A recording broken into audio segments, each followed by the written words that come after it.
তো কেমন আছো বন্ধুরা? আশা করছি তোমাদের সব কিছু ফিজিক্যাল প্রিপারেশন ঠিকঠাক চলছে। আর আজকে আর একটা ছোট্ট পারা টিপস বলতে পারো, টিপস নিয়ে এসেছি। ঠিক, আশা করছি এটা হ্যাপিভাবে হেল্প করবে তোমাদের।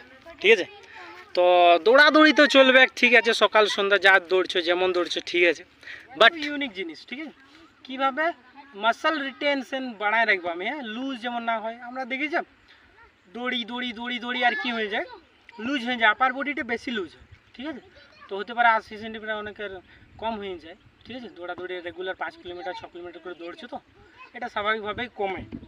তো আমরা বডিকে বা ব্রেনকে সিগন্যাল দিব কি যে মাসল, আপার বডি মাসল যাতে রিটেনশন থাকে। ঠিক আছে, তো কী করতে হবে, ফার্স্টে তোমরা ওকে এমনি কিছু ডাম্বেল নেবে, হোল্ড, কী করবে, দম ভরবে। ঠিক আছে, এই পজিশন, অ্যান্ড দেন তারপর নর্মাল 1 2 3 4 5 6 7 8 9 10 এভাবে করবে। ঠিক আছে, যে পাম্প আপ হয়, যেমন ফিল হয় প্রত্যেকটা কোষে কোষে যেমন যায় সিগন্যালটা। ঠিক আছে, যে হ্যাঁ I need pump up the muscle, you have to written.